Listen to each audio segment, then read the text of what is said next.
La Navidad ortodoxa, la cual se celebra en estos próximos días, pues recordando que hay una gran parte de estas simpatizantes de esta religión en territorio ruso. Putin ha decidido, digamos, dar una bandera blanca, anunciar una tregua de 72 horas en lo que se celebran estas festividades. Esto ha sido bien recibido por gran parte de la comunidad internacional, incluso por las Naciones Unidas. Y es que ahora el que no quiere el cese al fuego es precisamente Zelensky, es Ucrania, las que han desairado la propuesta de Putin y aseguran ellos no van a parar la embestida, ellos continuarán con el fuego cruzado. Esto ha sido muy mal visto y muy criticado, sobre todo porque se supone que el malo es Rusia. Se supone que Putin es el feroz autoritario que intenta acabar con la población, cosa que no está pasando.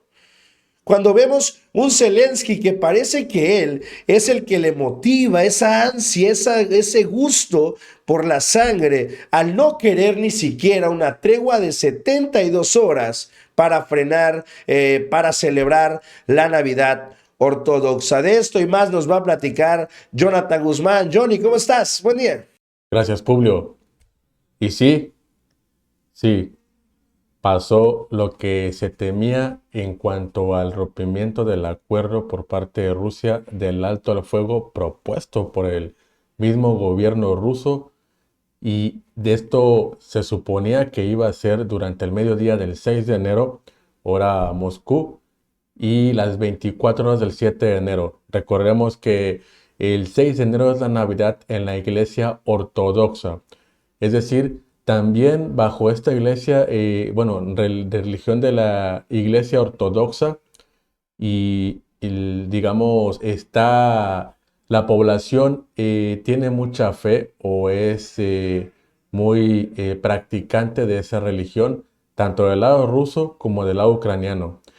Esa situación y digamos ahora está jugando un papel importante la situación del tema religioso, sobre todo en las festividades. Recordemos que en la Unión Soviética estaba prácticamente prohibido practicar los ceremonias religiosas o ser creyente, en este caso en la Iglesia Ortodoxa. Sin embargo, ahora ha cambiado. Putin, en su gobierno, también ha asistido también a eventos de la Iglesia Ortodoxa digamos, motivar a la población a que practiquen las ceremonias de esa Iglesia Ortodoxa, claro.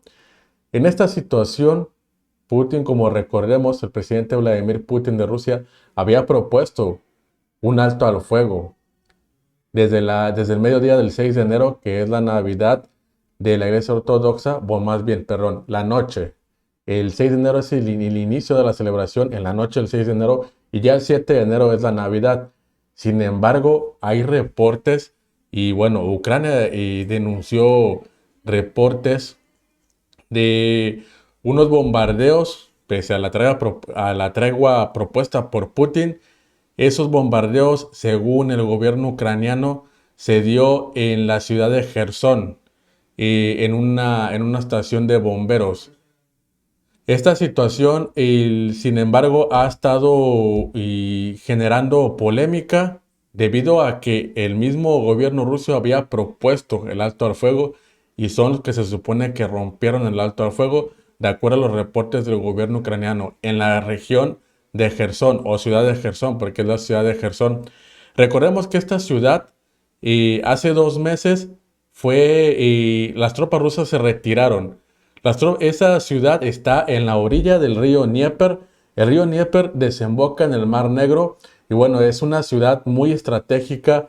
Era muy estratégica para el ejército ruso. Sin embargo, el ejército ucraniano estaba presionando mucho a las tropas y bueno, digamos, en tácticas básicas militares, por decirlo así, porque son básicas, una ciudad a la orilla de un río, perdón, y un ejército atrapado por detrás es prácticamente una situación de derrota casi segura. Eso es lo que nos ha enseñado la historia. Recordemos, fue una situación similar en la batalla de Stalingrado en la Segunda Guerra Mundial. Fue una situación similar, sin embargo, bueno, la Unión Soviética, en ese tiempo que Rusia era la Unión Soviética, logró reaccionar, pero no siempre se tienen las mismas posibilidades. No quisieron correr ese riesgo los rusos y se retiraron de Jersón al otro lado del río. Es decir, ellos están cerca de Jersón, el ejército ruso está cerca de Jersón. Jersón regresó al control ucraniano, pero los rusos están del otro lado del río, muy cerca. Es decir, está al alcance de la artillería para seguir bombardeando y bueno, prácticamente no dejar ni siquiera dormir a los pobladores o el ejército ruso que está instalado ya en Jersón. Bueno, no descartemos un intento de retoma por parte del ejército ruso, dependiendo de cómo se desarrolle la guerra. Y bueno, hablando de lo que es la artillería al alcance, fue precisamente del otro lado del río Dnieper que sucedió este ataque de acuerdo a los reportes ucranianos. Y esto ya en las primeras horas del alto al fuego propuesto por Rusia. También se habla de otro ataque en otra ciudad, la ciudad de Kramatorsk. Esta ciudad ya está más, digamos, justo casi entre el norte y el sur del territorio en disputa por parte de los rusos. En la ciudad de Kramatorsk está dentro del territorio que se anexó Rusia. Sin embargo, no está bajo el control ruso, está todavía bajo el control ucraniano. De acuerdo al gobierno ruso y a la anexión, esa parte del territorio ucraniano pertenece a Rusia. Eso fue lo que los acuerdos, o más bien los establecimientos dentro de la constitución rusa que firmó el presidente Putin, están dentro de territorio ruso, sin embargo, no lo tiene controlado todavía. Todavía está ahí el ejército ucraniano. Y esa es la parte donde también se reportan bombardeos de artillería. Generalmente, bueno, no se habla de ataques de tropas directamente y también se está hablando de una operación por parte del grupo Wagner, que recordemos es una empresa de seguridad privada totalmente recibiendo o contratada más bien por el gobierno ruso, por el Kremlin, y los encargados digamos, estas operaciones son el grupo Wagner, pues para eso fueron contratados, claro, y bueno, esa situación es la que está pasando ahorita, como pueden ver, es una situación como podemos conocerla de dimes y diretes, de no es cierto que sí es cierto, sin embargo, bueno, un ataque pues no se puede esconder tan fácil, sobre todo un ataque de artillería, ¿no? Y tarde o temprano se sabría si es cierto o no, pero recordemos en casi todos los ataques siempre hay algún video o las imágenes son publicadas después por alguna de las dos partes. Y bueno, esta situación es la que está pasando ahorita. De hecho, el presidente Zelensky no había aceptado este alto al fuego. Claro, es una situación, digamos, disculpe usted, en la guerra, digamos, las cosas que digo es en cuanto a lo que la historia nos ha enseñado. Es una situación que los ucranianos van recuperando territorio poco a poco y sin embargo, al no dar respiro, eso les da una ventaja. Y eso el ejército ucraniano lo tomó como una burla proponer ese alto al fuego. ¿Por qué? Porque a un alto al fuego desde el mediodía de un día hasta las 24 horas del otro día, es decir, día y medio, es tiempo suficiente para dar un respiro, para darle oportunidad al bando contrario de reorganizarse. En este caso, le hubiera dado oportunidad a las tropas rusas en todo el frente de reorganizarse, sobre todo también en la parte de Bakhmut. Bakhmut también está entre el norte y el sur de Ucrania. De hecho, es en las ciudades donde hay combates más feroces. Esa zona de combate se volvió famosa porque las imágenes, si hay imágenes, usted podría consultar en las imágenes de YouTube. De hecho, hay muchas imágenes aéreas en esa zona de combate de Bakhmut, o Bakhmut, también puede decir con, digamos, o pronunciación Bakhmut, pero esa parte de Ucrania es prácticamente es un campo de guerra de trincheras y parecen las imágenes porque de la Primera Guerra Mundial, porque ya había ciertas imágenes de la Primera Guerra Mundial. Y guerra de trincheras, trincheras por el lado ucraniano, trincheras por el lado ruso, y se están atacando mutuamente. Se han visto imágenes, de hecho hay muchas, donde saltan los ucranianos a un ataque a las trincheras rusas y viceversa. Esa parte también de Bamut se reportan también ataques ahí por parte del grupo Wagner, porque el grupo Wagner es donde tiene más presencia atrás de la línea de la ciudad de Bakhmut. Y bueno, esta situación ya se tenía, bueno, se puede decir que se tenía previsto porque imagínese usted, claro, es de acuerdo, usted también tiene su criterio, pero bueno, creo que estaremos de acuerdo de que en una etapa de la guerra, con combates feroces, donde la tensión es muy fuerte, está a punto de acabar el invierno en esa zona, bueno, todavía quedan semanas digamos, de invierno, ¿no? Que nieve.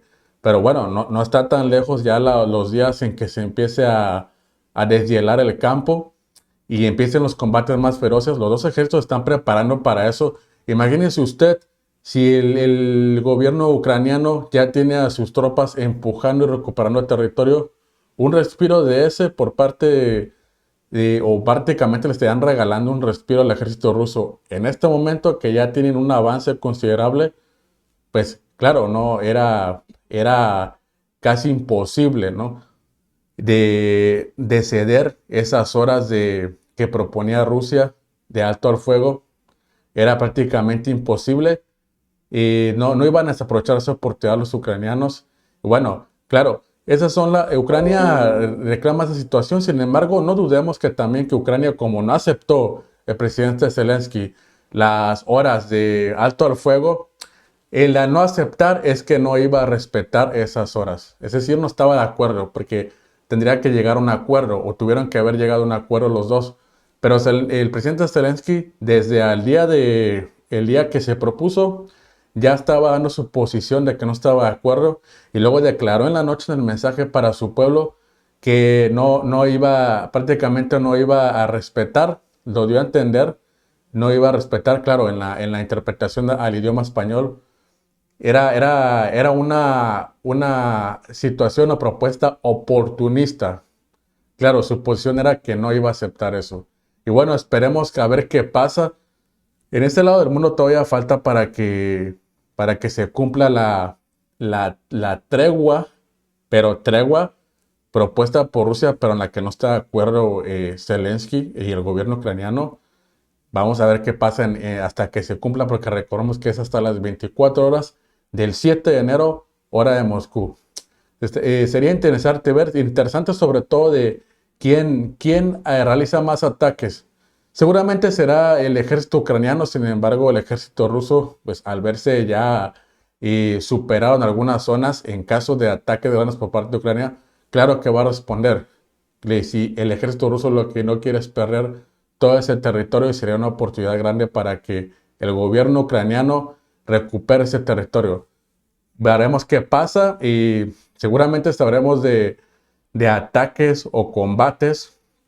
Es posible, no sabemos todavía, tendremos que esperar las siguientes horas y estaremos pendientes para comentar esa situación durante esas horas que faltan del alto al fuego propuesto solo por Rusia y en la que Ucrania nunca estuvo de acuerdo.